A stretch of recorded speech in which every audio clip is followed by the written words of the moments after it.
Terima kasih. Silakan duduk. Selamat mengikuti jalannya sidang. Yang pertama nomor 203/PB/2003 pentasan umum. Saudara penuntut umum,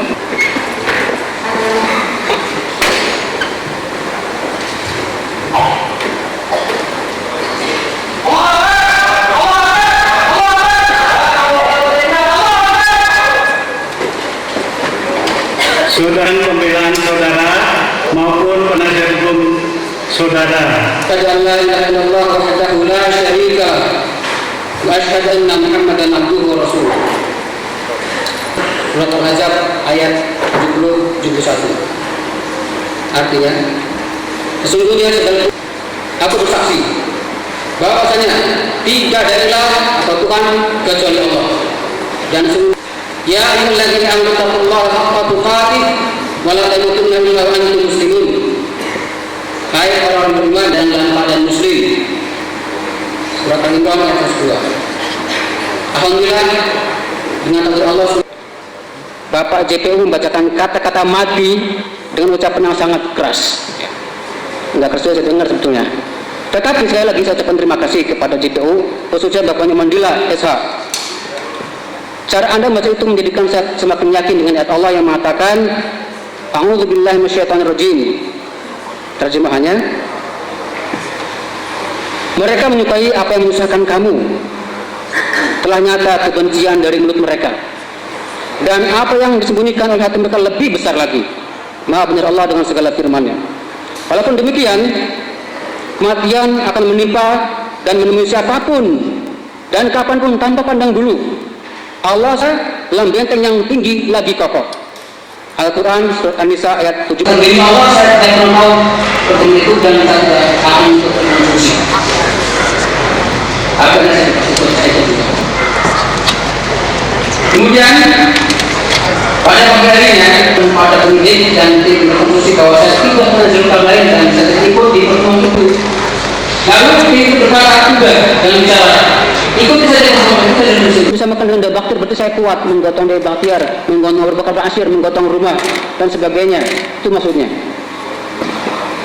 Kemudian di samping kesalahpahaman JPU terhadap arti website itu sendiri, JPU juga telah melakukan kesalahan fatal dalam menyebutkan waktu atau masa pembuatan file yang dimaksud. Israel dan sekutunya dan Amerika dan sekutunya, Pentagon dan Gedung Putih segera mengutuk serangan tersebut.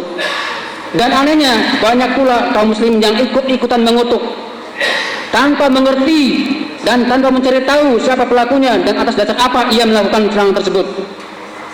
Ini satu hal yang sangat konyol.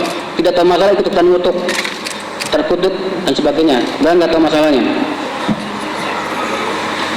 Kemudian padahal mereka hanya menerima one side information, yaitu satu informasi itu arah dari kaum kafir dan sekutunya yang datang dari media barat, contohnya CNN, Reuters, ABC, BBC, AFP, UPI dan sebagainya. Perlawanan terhadap Amerika dan sekutunya terus terjadi. Korban dari pihak Amerika berjatuhan, kutukan dari Amerika dan sekutunya serta sebagian kemusliman terus mengalir. Tetapi latar belakang kenapa serangan itu terjadi seolah menjadi misteri yang tak pernah tergali. Sungguhnya Amerika dan sekutunya mengerti mengapa kok mereka diserang terus. Mereka tahu, mereka ngerti, dalam hati mereka sudah tahu kenapa kami diserang, kami dibantai atau dibom. Mereka sudah tahu begitu. Namun dunia, termasuk bangsa Indonesia yang ketinggalan zaman, yang pernah terjajah 3,5 abad oleh Belanda, hanya menjadi kambing conge mengatakan iya betul, Amerika betul, itu teroris, itu ya. Jadi seolah-olah mengatakan itu teroris, kita sama-sama mengutuk, padahal nggak tahu apa itu teroris dan sebagainya. Bersuri Dahran, Khobar, dan Nairobi, di mana yang menjadi korban adalah tentara Amerika, juga peristiwa bom syahid yang mengajar USS Cole, kapal tempur Amerika di Yaman, merupakan satu pelajaran buat kita semua, termasuk Bapak penegak hukum ini, ya, bahwa perlawanan kaum muslimin terhadap Amerika diiringi oleh kepalsuan informasi. Media Yahudi dan Nasrani internasional sekaligus kutukan kaum muslimin yang sama sekali tidak mengerti masalah yang sebenarnya. Hal serupa terulang secara lebih nyata pada 11 September 2001. Pada intinya, dalam seluruh perlawanan tersebut, para mujahidin telah tersudut, selalu disalahkan atau dipandang sebelah mata, dianggap bengis, digambarkan sebagai monster, bengis, biadab dan tak berperi kemanusiaan. Itu yang digambarkan terus seperti itu, dan digambar seolah-olah mereka adalah hero, polisi dunia dan sebagainya. Saya sebagai salah seorang kaum muslimin yang sangat simpati akan operasi tersebut, di mana simpati itu lahir setelah saya mengkaji kembali pengertian jihad dan ijtihad para ulama yang berkompeten, tentu tidak akan berpangku tangan membiarkan ketidakadilan informasi yang terus terjadi. Karena itu, sejak saat itu, sejak tahun 2000, saya sering membuat website, kemudian membuat semacam mailing list dan chatting atau diskusi internet untuk menerangkan fakta hukum pada mereka. Cek website. Rencananya memang saya akan publish setelah Amrozi tertangkap. Jadi saya membuat file itu lewat media internet. Dan ini disebut sebagai jihad fi sabilillah. Kemudian dalam hadis riwayat Tabrani dan riwayat Muhammad disebutkan Rasul amri al-Islam wa amruhu shalah wa dirwatu sanani al-jihad fi sabilillah. Kita adalah kepala urusan yang adalah salat dan puncaknya adalah jihad fi sabilillah. Semua tahu bahwa si kafir George Walker Bush sering mengatakan, mari kita bergandeng tangan bersama memerangi teroris. Padahal dia teroris.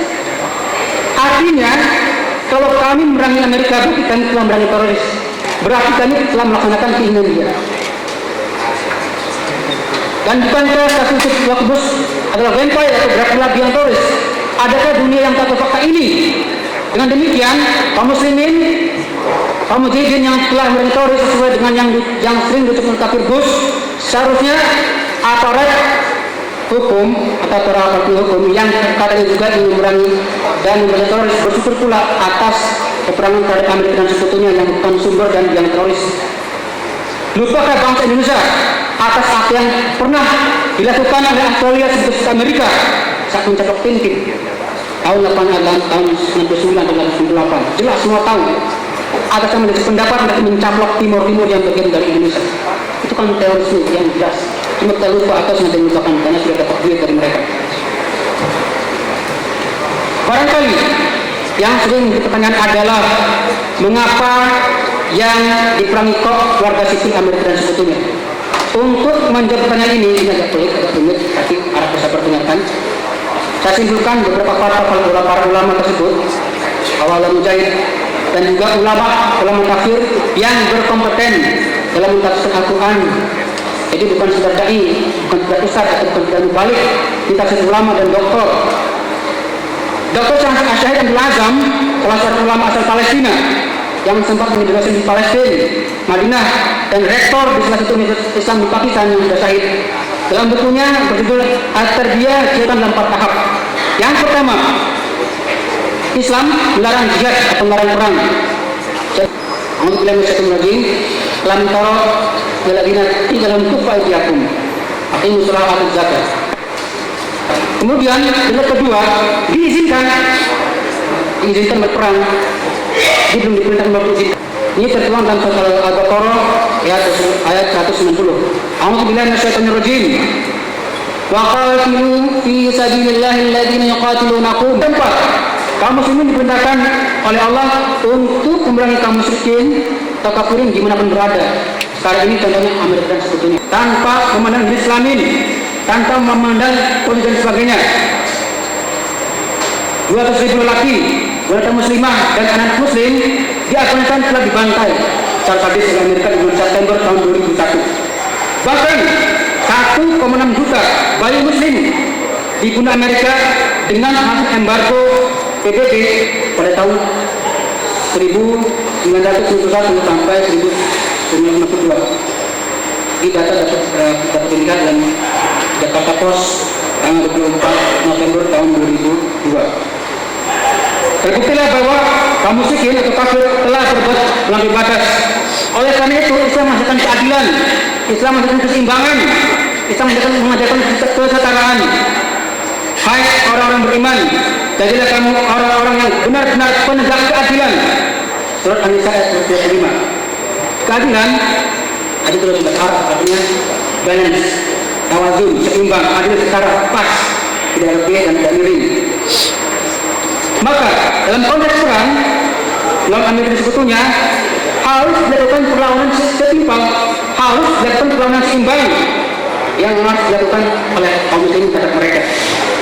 Karenanya kematian sipil Amerika dan Sekutunya yang terdiri dari laki-laki mereka adalah sebagai tindakan pembalasan yang setimpal yang dilakukan oleh kaum muslimin dalam perang terhadap mereka sesuai dengan firman Allah yang telah disebutkan di atas. Wallahu a'lam. Adapun yang saya sesali adalah ini saya sesali. Jadi yang tadi itu tidak sesali. Ini yang sesali ialah mereka yang turut terkorban pada bukan Amerika dan Sekutunya. Pada mereka, pada kaum muslimin yang anggota keluarga terkorban, saya hari ini saat ini hanya berdoa. Semoga Allah menerima amal mereka dan mengampuni dosa-dosa mereka. Dan untuk yang ditinggalkan, semoga Allah memberikan kekuatan dan rezeki yang halal untuk melanjutkan hidup dalam rangka beribadah kepada Allah Subhanahu wa taala. Begitu pula untuk masyarakat Bali yang telah ditinggalkan oleh keluarganya, semoga diberi kesabaran yang tinggi. Allah tidak akan salah menempatkan hamba-hambanya yang hamba-hambanya terutama di akhir kelak. Kalau boleh saya bilang bahasa Bali, saya katakan titian dan memusa dari masyarakat dengan Sumtoni. Satu wanten titian yang sering Amerika Sumtoni. Yang menentukan titian dan selemu dari masyarakat Bali dan Sumtoni. Islam kita damai dan kedamaian adalah hak asasi bagi seluruh manusia. Pada kenyataannya, Amerika dan Sekutunya telah merampas tanah-tanah umat Islam, Palestina, Jazirah Arab, Bosnia, Kosovo dan lainnya. Amerika dan Sekutunya telah merenggut kedamaian umat Islam hampir di seluruh dunia. Karena itu, peperangan yang dilakukan oleh Amerika oleh Islam terhadap mereka adalah dalam rangka memperoleh kedamaian yang direnggut Amerika oleh Amerika dan Sekutunya. Islam bisa damai, Islam bisa kemerdekaan. Perlawanan kaum muslimin dilakukan demi memperoleh kedamaian dan kemerdekaan dari penjajahan Amerika dan Sekutunya. Islam adalah rahmatan lil alamin, rahmat bagi semesta alam. Berfirman, A'udzubillahi minasyaitonir rajim. Kemudian berfirman juga, ya ayyuhallazina amanu atiiullah wa atiiur rasul wa ulil amri minkum. Hai orang beriman, patuhilah Allah, patuhilah Rasul dan ulil amri dari kamu. Peperangan Islam mengajarkan cinta dan kasih sayang. Islam mengajarkan kesopanan. Islam mengajarkan perbedaan. Cuma yang berbeda adalah karena atau fasilitasnya. Dalam kitab Riyadhus Shalihin, dalam kisah seorang pemuda bernama Ghulam, yang ada seorang bernama Ghulam yang sangat dipanah dengan menggunakan anak panah dan musuhnya sendiri dan diikat di tiang salib oleh penguasa zalim demi memperjuangkan keyakinannya. Yang berbeda adalah sarana dan pelaku sesat lokasinya. Untuk lebih lengkapnya silakan JDU yang beragama Islam dan yang satu pelajari kasus surat Al-Buruj. Memang pada kenyataannya penjelasan dari internet tersebut akan terkesan pas jika yang melakukan adalah umat Islam dan jika yang dikorban adalah Amerika dan Sekutunya. Sebaliknya, jika yang melakukan umat Islam berkata targetnya juga umat Islam akan terkesan tidak pas. Itu memang resiko propaganda internet. Sebagaimana halnya tentang perdataan di website AFC dan Marriott di tahun ini. Jika yang melakukan adalah kaum muslimin dan yang dikorban atau terkait Amerika dan Sekutunya, saya setuju. Tetapi jika yang dikorban adalah bangsa Indonesia sendiri, itu sama dengan agama dan saya tidak setuju dengan agama. Itu namanya merupakan bangsa dan negara sendiri.